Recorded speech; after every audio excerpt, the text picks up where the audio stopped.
BRS party యొక్క ప్రభుత్వంలో జరిగినటువంటి నిర్ణయము. కాంగ్రెస్ పార్టీ అధికారంలోకి వచ్చిన తర్వాత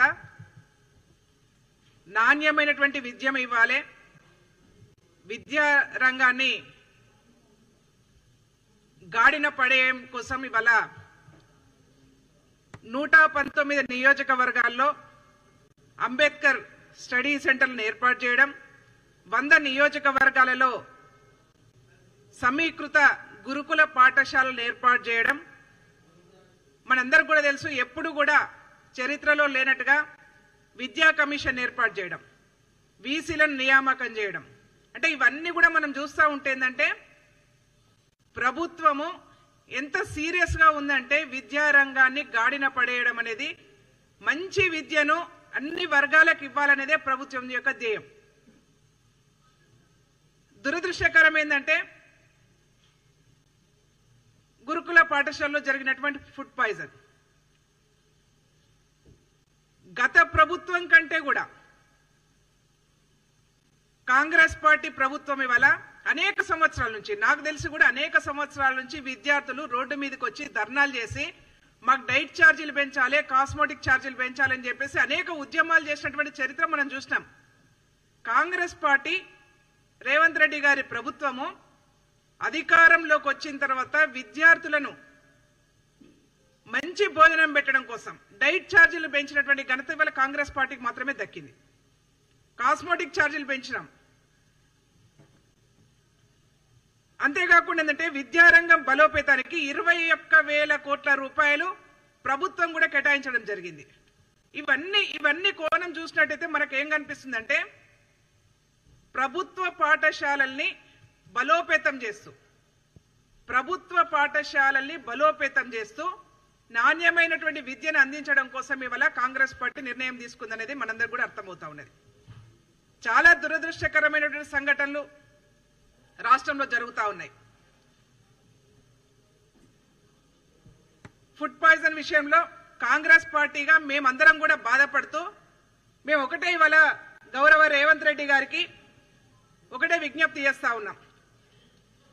అసలు ఈ రాష్ట్రంలో జరుగుతున్నటువంటి అలజడులకు, ఈ రాష్ట్రంలో జరుగుతున్నటువంటి కుట్రలకు మీరు వెంటనే విచారణ చేయమని చెప్పేసి గౌరవ ముఖ్యమంత్రి రేవంత్ రెడ్డి గారిని విజ్ఞప్తి చేస్తా ఉన్నాను. ఎంతో నమ్మకంతోని పేద వర్గాలు, బలహీన వర్గాలు వాళ్ళ పిల్లల్ని హాస్టల్కి పంపిస్తే, చదువుకోమని పంపిస్తే గవర్నమెంట్ ఒకవైపేమో డైట్ ఛార్జీలు పెంచుతూ వాళ్ళకు మంచి విద్యను అందించడం కోసం అనేక రకాల చర్యలు తీసుకుంటున్నటువంటి ఈ తరుణంలో మాకు ఒక డౌట్, అనుమానం కలుగుతా ఉంది. ఏంటంటే దీని వెనుక ఒక కుట్ర దాగి ఉన్నది. లగచర్ల సంఘటన అయితేంది, దిలావర్పూర్లో జరిగినటువంటి ఆందోళన అయితేంది, హాస్టల్లో జరుగుతున్నటువంటి ఫుడ్ పాయిజన్ లో వెనుక అయితేంది, ప్రతి దాని వెనుక టీఆర్ఎస్ బీఆర్ఎస్ పార్టీ యొక్క కుట్ర దాగి ఉన్నది. దానికి కారణము ఇవాళ మనందరికీ కూడా తెలుసు. ఆ హాస్టల్లో జరిగినటువంటి ఫుడ్ పాయిజన్ కన్నా ముందు వీళ్ళందరూ కూడా భోజనం చేశారు అక్కడ. ఎవరెవరంటే నమస్తే తెలంగాణ పత్రిక విలేకరి, ఎంఆర్ఓ, హెడ్ మాస్టరు, అక్కడ టీచరు, వీళ్ళందరూ కూడా భోజనం చేశారు.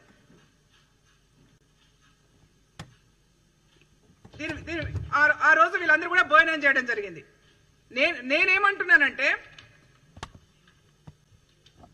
నిన్న ఒక కమిటీ చేశారు, ఏది బీఆర్ఎస్ పార్టీ వాళ్ళు ఒక ఏది నిజ నిర్ధారణ కమిటీ ఏదో కమిటీ చేసుకున్నారు. దానిలో ఆర్ఎస్ ప్రవీణ్ కుమార్ ని పెట్టారు.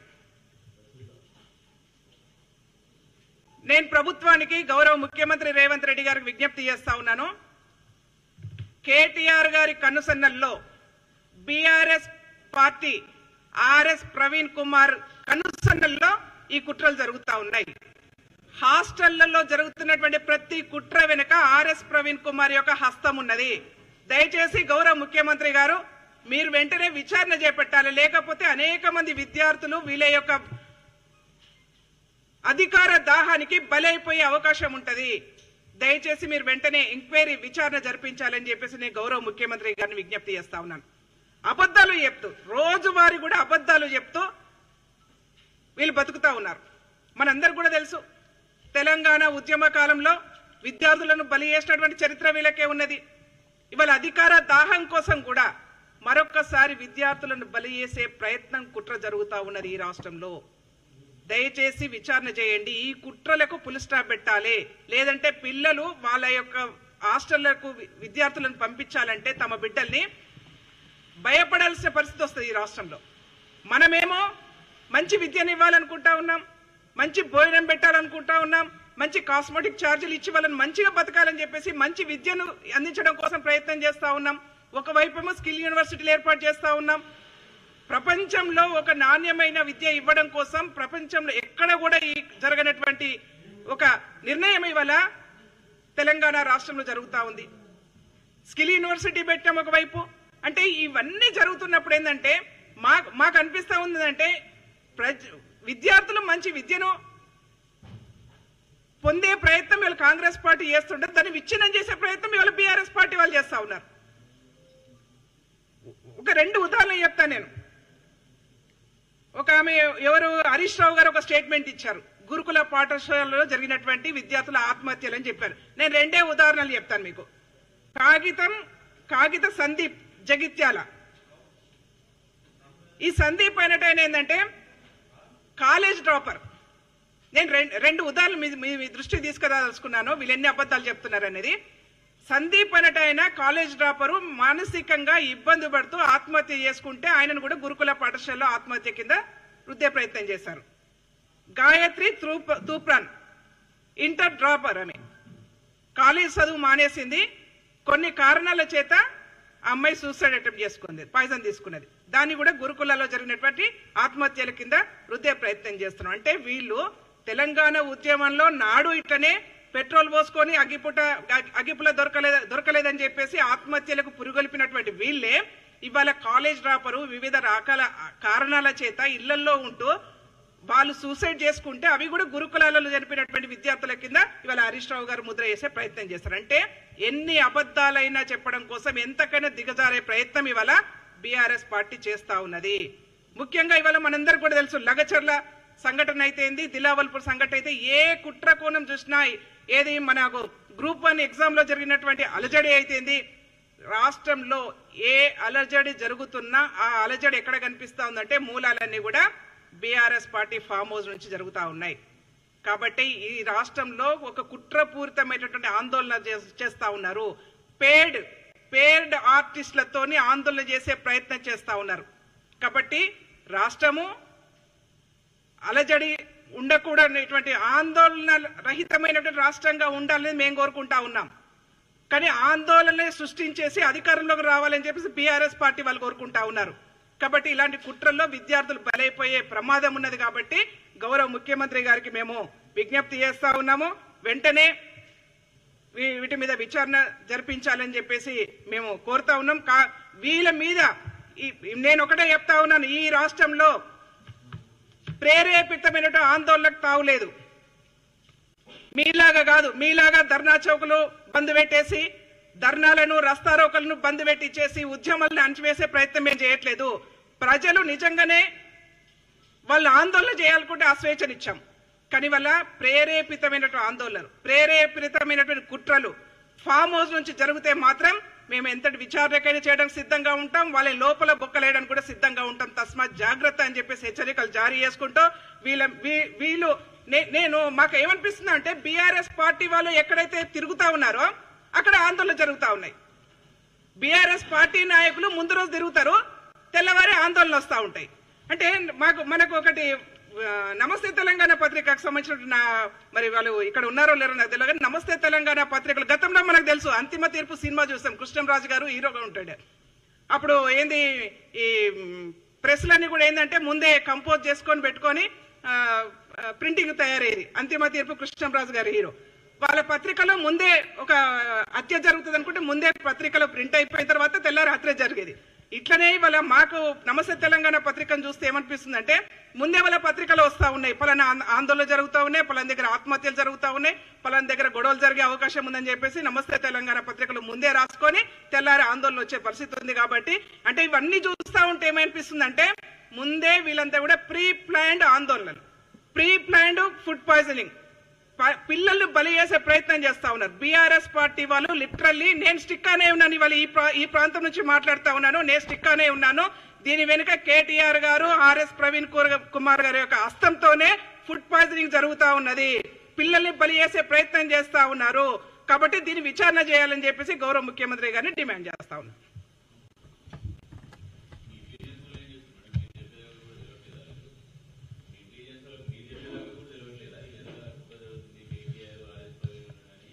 తెలుస్తుంది, డెఫినెట్ గా తెలుస్తా ఉన్నది. లేదు అన్ని నివేదికలు వస్తా ఉన్నాయి. అంటే గవర్నమెంట్ ఒక పాలసీలో పోతా ఉన్నది కాబట్టి బహుశా లేట్ అయి ఉంటదేమో అని అనుకుంటున్నాను. మేము ఒక మహిళా నాయకురాలుగా మేము విజ్ఞప్తి చేస్తా ఉన్నాం, డిమాండ్ చేస్తా ఉన్నాము, పూర్తి స్థాయి విచారణ జరగాలి. ఎస్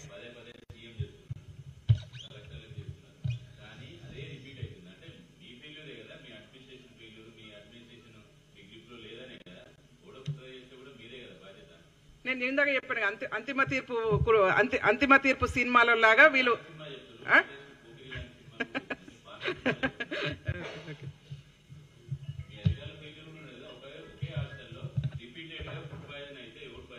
లేదు మేము అధికారులను కూడా అధికారులకు గవర్నమెంట్ ఇన్స్ట్రక్షన్స్ ఇవ్వాలి. అధికారులు కూడా అప్రమత్తంగా ఉండకపోతే వాళ్ళ మీద కూడా చర్యలు తీసుకుంటారు.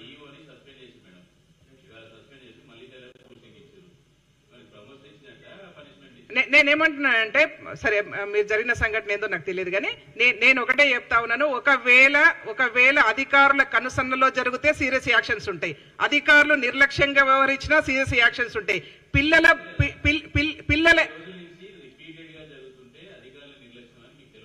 నేనేమంటున్నా అంటే అధికారుల నిర్లక్ష్యంతో పాటు టీఆర్ఎస్ వల్ల కుట్ర ఉంది.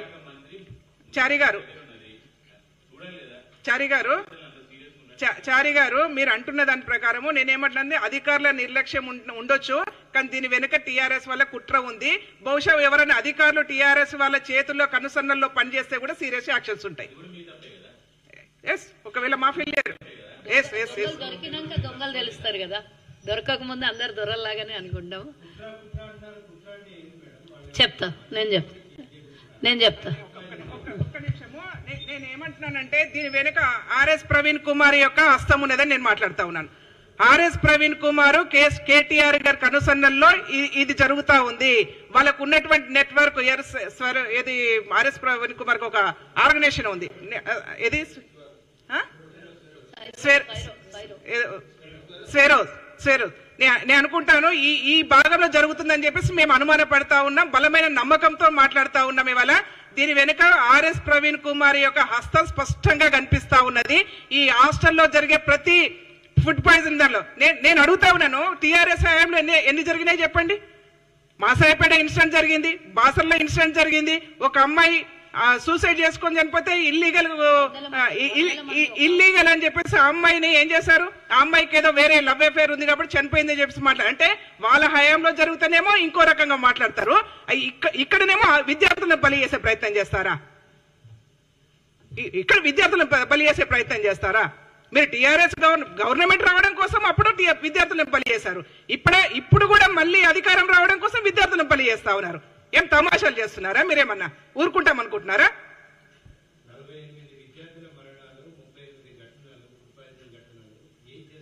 నేనేమంటున్నా అంటే బిఫోర్ గవర్నమెంట్ హరి గారు బిఫోర్ గవర్నమెంట్ తెలంగాణ రాష్ట్రంలో కాంగ్రెస్ పార్టీ అధికారంలోకి రావడానికన్నా 9 నెలల ముందు చూసినట్టయితే 900 మంది విద్యార్థులు ఇన్సిడెంట్ జరిగినాయి.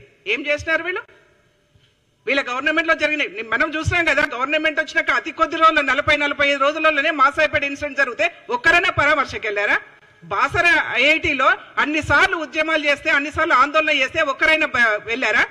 ఇవాళ మాట్లాడుతూ ఉంటారు సీతక్క గారు వాంకిడి వెళ్ళలేదని చెప్పేసి. సీతక్క గారి పర్యవేక్షణలో అనేక మార్లు 4 మంత్రులు వెళ్ళారు అక్కడికి. వాంకడి విషయంలో సీతక్కను బలి చేసే ప్రయత్నం చేస్తా ఉన్నారు. సీతక్క గురించి మాట్లాడుతాం, ట్రోల్ చేస్తా ఉన్నారు.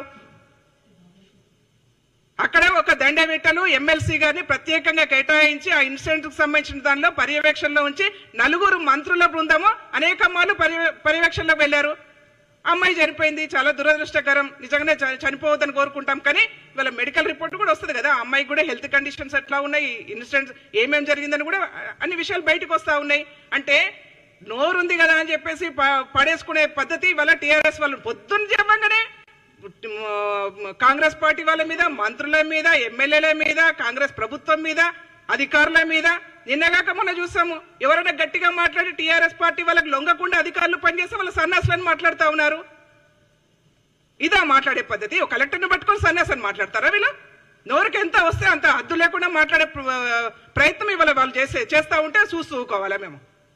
కానీ విద్యార్థులను బలి చేసే ప్రయత్నం చేస్తే మాత్రం ఊరుకునే సమస్య లేదు. అంటే దీని వెనుక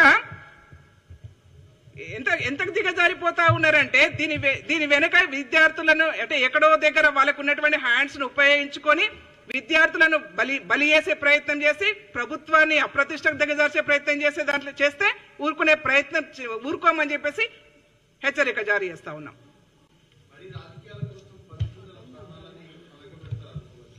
ఏందమ్మా ఏంది రాజకీయాల కోసం? నేను చెప్తా దాని గురించి. ఒక్క నిమిషం. మీడియా సోదరులకి, అలాగే నాతో పాటు ఈ మీడియా సమావేశంలో పాల్గొన్న 2 చైర్మన్లు, శోభ గారు, అలాగే చైర్మన్ అయినటువంటి వెన్నెల గద్దర్ సోదరికి కూడా నమస్కారం తెలియజేస్తూ, ఇందాక ఫస్ట్ అడిగినటువంటి సోదరుడికి సమాధానం చెప్పి మిగతా విషయానికి వెళ్తా. పసిపిల్లల్నే కాదు, ఎవరినైనా బలి తీసేటటువంటి రాజకీయం కోసం ఎవరినైనా బలి తీసుకునే అవకాశం తీసుకునేటటువంటి వెధవలు ఎవరైనా ఉన్నారంటే టీఆర్ఎస్ వాళ్ళే. ఆ రోజు మీరు చూసిండ్రు ఉద్యమంలో అగ్గిపెట్ట కేసీఆర్ కుటుంబంలో, తెలంగాణ ఉద్యమంలో ఎవరైనా ఒక్కళ్ళన్నా చనిపోయినరా? 1200 మంది చచ్చిపోతే వాళ్ళ ఇంట్లో ఒక్కళ్ళు కూడా సావలేదు. పెట్రోల్ పోసుకున్నారు, అగ్గిపెట్టే దొరకలేదనంటే విద్యార్థుల్ని బలి చేయలేదా? ఆ రోజు విద్యార్థుల్ని బలి చేసిండ్రు. ఈ రోజు అన్యం పుణ్యం ఎరగనటువంటి పసిపిల్లల మీద ప్రయోగం చేస్తున్నారు. ఎక్కడైతే సెన్సిటివ్ మ్యాటర్ ఉంటుందో, ఎక్కడైతే తెలంగాణ రాష్ట్రంలో అలజడి జరగాలనో, ఎక్కడైతే దీని మీద డిస్కషన్ చేయాలనో, ప్రభుత్వం మీద బురద చల్లాలనో అక్కడే పోతుర్రు వాళ్ళు. దీనికి ఈ మాత్రం అర్థం కాకపోతే మేమేం చేయలేము. ఒక్కటి ఇందాక శోభ గారు చూపించినటువంటి విషయంలో రాము గారు కానివ్వండి, లేకపోతే సురేష్ కానివ్వండి, వెంకటరాములు కానివ్వండి, వీళ్ళు ముగ్గురు 1 గంట ముందు భోజనం చేసిండ్రు. వారి ముగ్గురికి కూడా అస్వస్థత కావాలి కదా. 1 గంట ముందు ఈ ప్రశ్నలకన్నిటికీ సమాధానం ఇక్కడ మీకు దొరకట్లేదా? 1 గంట ముందు భోజనం చేసిన వాళ్ళకు ఫుడ్ పాయిజన్ కాదు, 1 గంట తర్వాత భోజనం చేసినటువంటి పసిపిల్లల మీద ఈరోజు ప్రయోగం జరిగి అదే భోజనం తింటారు వాళ్ళు. అదే భోజనం తర్వాత పిల్లలు తింటే వాళ్ళకేమో ఫుడ్ పాయిజన్ అవుతుంది. అంటే పూర్తి స్థాయిలో దీని మీద ప్రీ ప్లాంట్ జరుగుతున్నదని మన గంటలకు కనబడట్లేదా? ఈ ఆర్ఎస్ ప్రవీణ్ గతంలో గురుకుల పాఠశాలకు పూర్తి స్థాయిలో ఆయన పనిచేసినోడు కాబట్టి ఎక్కడ ఏమి ఎలా చేయాలనో ఆయనకు పూర్తి స్థాయిలో అవగాహన ఉన్నది. మళ్ళీ తీసుకొని వచ్చి ఈరోజు బీఆర్ఎస్ ఇంకొకరికి ఎవరికో వాళ్ళ దగ్గర పనిచేసిన వాళ్ళకి అవకాశం ఇవ్వలేదు. అదే ప్రవీణ్ ఎందుకు పెట్టింది? దీని మీద ఆయనకు అన్నీ తెలుసు కాబట్టి ఎక్కడ మంచి ఎక్కడ చెడు చేస్తే ప్రభుత్వం బదలామవుతుందో, ఎక్కడైతే సెన్సిటివ్ మ్యాటర్ ప్రేరేపించాలనో అక్కడ ప్రవీణ్ని పెడుతున్నారు. ఆ రోజు ఏమైంది? ఇదే ప్రవీణ్ ఆ రోజు ఇన్ని మాటలు మాట్లాడిండు కదా. మరి ఈ రోజు వచ్చి ఆయన మళ్ళీ దీని అధ్యక్షత వహించి దీనికి ఒక కమిటీ వేసుకొని దానికి ఆయన లీడర్షిప్ తీసుకుంటున్నాడు అని అంటే బీఆర్ఎస్ లో పనిచేసినాడు ఎవడు పనికొస్తలేడా వీళ్ళకి? అక్కడ ప్రవీణ్ ఎందుకు పెట్టిండు? ఒక్కసారి ఆలోచన చేయండి. అన్నిటికన్నా ముందు ఈరోజు ఇంటిగ్రేటెడ్ రెసిడెన్షియల్ కోసం 5,000 కోట్లను కేటాయించింది మా ప్రభుత్వం, మన ప్రభుత్వం. మరి డైట్ గతంలో మనం చూసినాం, పప్పు బదులు నీళ్ళ చారు, అది చారు అంటారో సాంబార్ అంటారో నాకైతే తెలియదు. మరి కేసీఆర్ బిడ్డ, కేటీఆర్ వాళ్ళిద్దరు బిడ్డ కొడుకు పిల్లలు ఏ విధంగా అయితే భోజనం తింటారో అదే విధంగా హాస్టల్లో ఉన్న పిల్లలకు పెడతామన్న కేసీఆర్ ఏనాడన్నా సన్న బియ్యం పెట్టిండ. ఈ రోజు మా ప్రభుత్వం రాగానే ఇమీడియట్ గా హాస్టల్లో ఉన్న విద్యార్థులకి అందరికీ కూడా మేము సన్న బియ్యంతో భోజనం పెడతాము అని ఈరోజు మా ప్రభుత్వం ప్రకటించింది. గతంలో ఎన్నికల్లో వాడుకున్న విద్యార్థుల తల్లిదండ్రులని, పేదోళ్ళని, బలహీన బడుగు వర్గాల కుటుంబాల్ని వాడుకున్న కేసీఆర్ ఏనాడన్నా 10 ఏళ్లలో పురుగులన్నం లేకుండా, నీళ్ళ సాంబారు నీళ్ళ చారు లేకుండా ఇచ్చేటటువంటి డైట్లో కూడా కోతలు, వాళ్ళ ఎమ్మెల్యేలు గుడ్డు వారం కోటి 2 సార్లు గుడ్లు ఇవ్వాలంటే ఆ గుడ్లను కూడా అమ్ముకున్నటువంటి దాఖలాలు మనం చూడలేదా? దీని గురించి మాట్లాడాలి కదా మనం. ఈరోజు మా ప్రభుత్వం ఎవరన్నా ప్రభుత్వం మీద మరక రావాలని ఈ విధంగా చేసుకొని ప్రభుత్వం మా మీద మేము మరక తెచ్చుకుంటామా? ఈరోజు జరుగుతున్నటువంటి గంట లోపల ఇంటెలిజెన్స్ అయితే లోపలికి వెళ్ళలేదు కదా. లోపలికి వెళ్ళి భోజనశాలల్లోంచి వడ్డించుకొని తిన్నటువంటి వీళ్ళని ఈరోజు ఏం చేయాలనో ఒక్కసారి ఆలోచించాలి కదా. వీళ్ళ మీద నిందలు వేయాలి కదా. మీరు తిన్నప్పుడు మీకు ఎందుకు ఎవరికి కూడా కనీసం ఒక్కసారి వామిటింగ్ మోషన్స్ కూడా కాకుండా మీరు 3-4 రోజుల నుంచి హ్యాపీగా తిరుగుతున్నారు. ఆ పసిపిల్లలు ఏ విధంగా అదే ఫుడ్ పాయిజన్ అయిన అంటే మీరు వయసులో పెద్దవాళ్ళు కాబట్టి మీకు ఫుడ్ పాయిజన్ కాలేదు, పసిపిల్లలు కాబట్టి ఇమ్మీడియట్ ఎఫెక్ట్ అయిందనేసి మీరు చూపిస్తున్నారు. ఏం చేయాలనుకుంటున్నారో మీరు నాకు చెప్పండి. తెలంగాణలో జరుగుతున్న ప్రతి ఘటన వెనుక ఇందాక సోదరి చెప్పినట్టు లగిచెర్ల ఘటన అయితేంది, ఇంకోటి అయితేంది, ఎక్కడ చూసినా వాళ్ళ అనుచరులు, వాళ్ళకు కావాల్సింది రాజ్యాంగం ఏ దోపిడీ చేసైనా సరే బతకాలి, రాజకీయం చెయ్యాలి అనే కుట్రలో భాగమే ఈరోజు ప్రభుత్వం మీద బురద జల్లుతోంది. కనీసం ఫార్మా యూనివర్సిటీకి ఎక్కడ కూడా ఒక్క ఎకరా కూడా సేకరించలేదు, కొనుగోలు చేయలేదు ప్రభుత్వం. దాని మీద దౌర్జన్యం చేసినటువంటి విషయం మనం గమనించలేదు. ఏమన్నంటే ఇంటెలిజెన్స్ ఏం చేస్తుంది, ఇంటెలిజెన్స్ ఫెయిల్యూర్ కాదా, లేకపోతే అధికారి మీద దాడులు జరుగుతుంటే మీ ప్రభుత్వం ఏం చేస్తుంది అని అంటే వాళ్ళు ఇంటర్నల్ గా లోపల ఇంట్లో కూర్చొని 4 గోడల మధ్యలో ఆ ఫామ్ హౌస్ లా వాడు చెప్పిండు కదా, పట్టుకున్న సురేష్ గారు చెప్పిండు కదా ఫామ్ హౌస్ లో పూర్తి స్థాయిలో దీనికి స్కెచ్ జరిగిందని. ఫామ్ హౌస్ లకైతే ఎవరు ఇంతవరకు ఇంటెలిజెన్స్ వెళ్ళలేదేమో, రాలేదేమో. కానీ అక్కడ జరుగుతున్నటువంటిది బయటికి వచ్చి వాళ్ళు ప్రజల మధ్యలో మనం సినిమాలలో చూస్తాం కదా, చాలా మట్టుకు లోపల ప్లానింగ్లు జరిగి ప్రజల మధ్యలకి 4 జాగాలకి స్ప్రెడ్ అయ్యి ఏ విధంగా చేస్తారో ఆ విధంగా ఈ రోజు తెలంగాణ ప్రభుత్వాన్ని బదలాం చేస్తున్నారు. మేము ఆ రోజు కొట్లాడినాం, కానీ ఇట్లాంటివి మేము వెధవేషాలు అయితే లేదు కదా. బాసరలో జరిగిన సంఘటన అయితేంది, ఇంకో చోట 350 మంది విద్యార్థులు ఆసుపత్రి పాలైతే అందులో ఏమైనా కాంగ్రెస్ ఏమైనా ప్రమేయం ఉందా? ఏనాడైనా కాంగ్రెస్ అట్లాంటి చోటుకి వెళ్ళి ఇట్లాంటి వెధవ పనులు చేసిందా? ఏ సంఘటన తీసినా దాని వెనకాల బీఆర్ఎస్ వాళ్ళే ఉంటున్నారు. ఈరోజు దాని గురించి మాట్లాడాలి. ఈ బీఆర్ఎస్ దుర్మార్గాన్ని 10 ఏళ్లు భరించడం, మళ్ళీ ప్రభుత్వాన్ని మార్చుకొని సాఫీగా ప్రభుత్వం నడుస్తుంటే దీని మీద కూడా వాళ్లే కుట్రలు చేస్తుంటే వారి మీద విచారణ జరపాలి. కానీ మనం ప్రభుత్వం ఫెయిల్యూరు అని అంటే ప్రతి నిమిషానికి ప్రభుత్వం ఫెయిల్యూర్ కాదు. ఈరోజు ముఖ్యమంత్రి గారు విద్యాశాఖ మంత్రిగా ఉన్నారంటే ఎస్ డెఫినెట్ గా ముఖ్యమంత్రి గారు ఉన్నారు కాబట్టి ఇమీడియట్ గా దీని వెనకాల ఉన్నటువంటి కారణాలను బయటగా తీయగలుగుతున్నాము. ఏ మంత్రి ఉన్నా ముఖ్యమంత్రి స్థాయిలో ఉన్నటువంటి మంత్రులు మా దగ్గర చాలా మంది ఉన్నారు, చాలా మంది నాయకులు ఉన్నారు. దాంట్లో ఎవరు కూడా తగ్గించేది లేదు, ఎవరు కూడా తక్కువ ఉండేటటువంటి వాళ్ళు కూడా కాదు. కానీ మా ప్రభుత్వాన్ని బదలాం చేయాలని చూస్తే మాత్రం ఊరుకునేది లేదు. మా ముఖ్యమంత్రి గారికి, మా నాయకత్వానికి కూడా మేము దయచేసి విన్నవించుకుంటున్నాము. మేము ఒక మహిళలుగా, ఒక తల్లులుగా బాధపడుతున్నాము. ఇలాంటి సంఘటన జరగొద్దు. జరిగినందుకు పూర్తి స్థాయిలో విచారణ వ్యక్తం చేస్తున్నాం. గత ప్రభుత్వం లాగా కళ్ళు మూసుకొని ఇండ్లలో పండుకున్నటువంటి ప్రభుత్వమే గాని నాయకులే గాని మా దగ్గర లేరు. ఎందుకంటే మేము సింగరేణి కాలనీలో 6 ఏళ్ల పిల్ల చనిపోతే కూడా కనీసం ఒక్కళ్ళు వచ్చి పలకరించలేదు. వరంగల్లో 9 ఏళ్ల పిల్లకి మానభంగం చేసి చంపితే కూడా కనీసం ఒక్కళ్ళు వచ్చి మాట్లాడలేదు, బయటికి వెళ్ళలేదు. మహిళా కమిషన్ కూడా వాళ్ళ దగ్గర ఒక్కరోజు కూడా బయటకు వచ్చి మాట్లాడినటువంటి సంఘటన లేదు. ఎక్కడ సంఘటన జరిగితే అక్కడ మా నాయకులు వెళ్తున్నారు, అక్కడ సంఘటన మీద పూర్తి స్థాయిలో విచారణ జరిపిస్తున్నారు. సీతక్క గారి మీద మాట్లాడితే ట్రోల్ చేస్తారు. సీతక్క ఎక్కడికి పోలేదు చెప్పండి. మేము ఇంతమంది మహిళలం అన్ని చోట ముందుకు వస్తున్నాం. సీతక్క ఒక్కదాని మీద మీ పగ ఎందుకు పడుతున్నారు? అసెంబ్లీలో అవమానిస్తారు, బయట అవమానిస్తారు. దళితులు అంటే మీకు గౌరవం లేదు, మహిళలంటే అంతకన్నా గౌరవం లేదు. మీకు ఎక్కడికి వెళ్ళి మహిళలు కాదు, మీరే అందరు మహిళలు, మీరే అంత మగవాళ్ళని చూపించాలనే ప్రయత్నం మీరు చేస్తున్నారు. ఈ ప్రయత్నానికి డెఫినెట్ గా మా ప్రభుత్వం అడ్డుకట్ట వేస్తుంది. ఈ రోజు కాస్మెటిక్ ఛార్జెస్ 40% పెంచి, డైట్ ఛార్జెస్ 40% పెంచినటువంటి ప్రభుత్వం మాది. ఈ రోజు చదువుకున్న విద్యార్థులకు గతంలో 30,000 మందికి ఉద్యోగం 10 ఏళ్లలో ఈ రోజు మా ప్రభుత్వం వచ్చినాక 55,000 మందికి 6 నెలల్లో ఉద్యోగాలు ఇచ్చినాం. మేము ఈరోజు లీకులు లేనటువంటి ఎగ్జామ్స్ మేము కండక్ట్ చేస్తున్నాం. ఒక్క నోటిఫికేషన్తోనే ఎగ్జామ్స్ అయిపోతున్నాయి మా దగ్గర. అన్ని విధాల ప్రభుత్వం ముందుకొచ్చి అన్ని చోట విద్యార్థులు చదువుకోవడానికి కోసం కానీ దాని మీద ఆధారపడ్డ కుటుంబాలకు చదువుకున్నటువంటి విద్యార్థులకు ఉద్యోగం ఇచ్చే ప్రయత్నం మేం చేస్తుండే బురద జల్లి ఎప్పుడైతే క్రెడిట్ వస్తుందో మేము 18,000 కోట్ల రూపాయలు రుణమాఫీ చేయగానే దాని మీద లొల్లి, మేము మొన్న ఇంకో కార్యక్రమం తీసుకుంటే దాని మీద లొల్లి, మేము బస్సు ఫ్రీ ఇస్తే దాని మీద లొల్లి. మేమేమన్నా చెయ్యాలంటే దానికి సజెషన్స్ ఇస్తలేరు కానీ మేము చేసిన ప్రతి పని మీద వ్యతిరేకిస్తున్నారు. ఈరోజు డైట్ 40% పెంచినందుకు, సన్నబియ్యం కేటాయించినందుకు, ఈరోజు ఇంటిగ్రేటెడ్ హాస్టళ్లని మేము 5,000 కోట్ల రూపాయలు కేటాయించినందుకు ఎక్కడ కుటుంబ సభ్యుల నుంచి విద్యార్థుల నుంచి ప్రభుత్వానికి ఆశీర్వాదం వచ్చి ఇంకా మంచి పాలన చేస్తారనే భయంతోని ఈరోజు మా మీద వన్నుతున్నటువంటి కుట్ర. ఈ కుట్రలో భాగస్వామ్యం ప్రవీణ్ని వదలొద్దని మా ముఖ్యమంత్రి గారికి దయచేసి విన్నవించుకుంటున్నా. ఇందులో ఫామ్ హౌస్ నుంచి జరుగుతున్నటువంటి ఈ కార్యాచరణ ఏదైతుందో దాన్ని కట్టుదిట్టమైనటువంటి అక్కడి నుంచి వచ్చేటటువంటి ప్రతి దానికి ఇన్స్ట్రక్షన్స్ చూసుకొని ఒక రోజు కూడా అవసరమైతే ఫామ్ హౌస్ లో కూడా అధికారులను పంపించి అక్కడ జరుగుతున్నటువంటి కుట్రలు కుతంత్రాల మీద ప్రభుత్వం జాగ్రత్త వహించాలనేది దయచేసి మా ముఖ్యమంత్రి గారికి విన్నవించుకుంటున్నా. దీంట్లో మేము విచారణనైతే పూర్తి స్థాయిలో వ్యక్తపరుస్తున్నాము. మా శ్రీహరి గారు, ఆ కాన్స్టిట్యున్సీ ఎమ్మెల్యే అయినటువంటి శ్రీహరి గారు పూర్తి స్థాయిలో పర్యవేక్షణలో ఉన్నారు.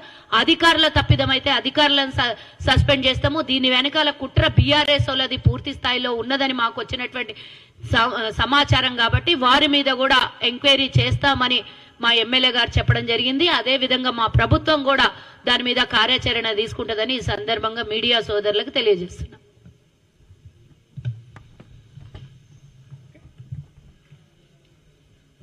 ఓకేనా చారి గారు? సంతృప్తిగా లేదా? ఎట్లా ఏం తృప్తిగా ఉన్నా చెప్పండి, అడిగిన దానికి ఆన్సర్ చెప్తాం. ఇందాక నేను ఒక మాట చెప్తున్నాను, లేదు మా తప్పులు కాదు కానీ బిఫోర్ ఎలక్షన్స్ కన్నా ముందు 9 months లో 2,300 మంది విద్యార్థులు అస్వస్థతకు గురైనరు. ఎక్కడ పోయినరండి టీఆర్ఎస్ చెప్పండి? ఎక్కడన్నా టీఆర్ఎస్ పోయి పరామర్శలు చేసిన సందర్భం ఉందా చెప్పండి? మీకు మా సంతృప్తి కన్నా మేము చెప్తున్నది ఏంటంటే పూర్తి స్థాయిలో కేటీఆర్ ఆర్ఎస్ ప్రవీణ్ కుమార్ యొక్క హస్తంతోనే కుట్రతోనే ఇవాళ ఇలాంటివి జరుగుతూ ఉన్నాయి. మేమెందుకు ముందు జాగ్రత్తగా ఇవాళ గవర్నమెంట్ను అలర్ట్ చేసే ప్రయత్నం చేస్తున్నామంటే ఇంటెలిజెన్స్ కూడా చేయొచ్చు. ముఖ్యమంత్రి గారు ఇంటెలిజెన్స్ వ్యవస్థనని కూడా బహిర్గతం చేయకపోవచ్చు చారి గారు, అవునా కాదా? అన్ని విషయాలు బహిర్గతం చేయకపోవచ్చు, టేకింగ్ యాక్షన్స్ ఉంటాయి, నిర్ణయాలు ఉంటాయి. కాబట్టి ఏంటంటే మిగతా విద్యార్థులు బలి కాకుండా ఉండడం కోసం ముందు జాగ్రత్తగా చేయమని చెప్తాం. నిన్న కాక మొన్న విద్యార్థి సంఘాలతోని కేటీఆర్ ఒక మీటింగ్ పెట్టారు, ఇంటర్నల్ మీటింగ్. ఆ ఇంటర్నల్ మీటింగ్ లో ఏం చెప్తారంటే అన్ని ప్రాంతాలకు పోయి అల్లజడులు సృష్టించాలని చెప్పేసి ఇన్స్ట్రక్షన్స్ ఇస్తారు వాళ్ళకి. అంటే ఏం చేస్తున్నారు ఈ రాష్ట్రంలో? దొంగల రాజ్యం వస్తుందా? అంటే ఓర్చుకోలేకపోతున్నారా? 4 రోజులు మీరు అధికారం లేకపోతే ఉండలేని పరిస్థితి వస్తే ఎట్లా అండి చెప్పండి? అధికారం కోసము నాడు విద్యార్థులను బలి తీసుకున్నారు, అధికార దాహం కోసం ఈ రోజు పసిపిల్లలను బలి చేసే ప్రయత్నం చేస్తా ఉన్నారు. హాస్టళ్ల మీద పడతారా మీరు? దుర్మార్గంగా హాస్టళ్ల మీద కుట్రకోణం చేస్తారా? అందుకని మేము ప్రభుత్వాన్ని ముందుగా మాకున్నటువంటి సమాచారంతో మేము ప్రభుత్వాన్ని విజ్ఞప్తి చేస్తా ఉన్నాం. కేటీఆర్ యొక్క ఆర్ఎస్ ప్రవీణ్ కుమార్ యొక్క హస్తం ఉన్నది కాబట్టి వాళ్ళ మీద విచారణ చేయాలి. ఈ రాష్ట్రంలో ఎక్కడ ఆందోళన జరుగుతా ఉన్నా, ఎక్కడ అలజడి జరుగుతా ఉన్నా దాని కోణాలన్నీ కూడా ఫామ్ హౌస్ నుంచే వస్తా ఉన్నాయి. కాబట్టి ఫామ్ హౌస్ మీద కూడా ఎంక్వైరీ చేయాలి. అసలు ఫామ్ హౌస్ లో ఒక కుట్రదారుల కేంద్రంగా అయిపోయింది. అది ఫామ్ హౌస్ అనేది కుట్రదారుల కేంద్రంగా అయిపోయింది. నిజంగా చెప్తాను, ఒకప్పుడేమో ఈ లెఫ్ట్ ఆర్గనైజేషన్స్ ఏమంటారు బ్యాన్ చేశారు. నిజంగా ప్రభుత్వము ఇవాళ అంటే ఈ ప్రజాస్వామ్యయుతంగా రాజ్యాంగబద్ధంగా మనం ప్రజాస్వామ్యయుతంగా పరిపాలన చేయాలనుకుంటున్నాం కాబట్టి ఇంకా ఆ నిర్ణయాలు తీసుకోలేదు. కానీ నిజంగా ఈ రాష్ట్రంలో బీఆర్ఎస్ పార్టీ లాంటి వారి నాయకుల మీద బ్యాన్ చేయాలి, బ్యాన్ పెట్టాలి. ఎందుకంటే పొద్దున్న లేస్తే నోర్జించుకొని రోడ్ల మీద పడతా ఉన్నారు. పొద్దున్న లేస్తే అసలు మంచి ఉందా చెడుందా ఆలోచన శక్తి కోల్పోయినాడు కేటీఆర్. అయితే ఆలోచన శక్తి కోల్పోయి మాట్లాడుతూ ఉన్నారు వీళ్ళు. Okay, thank you.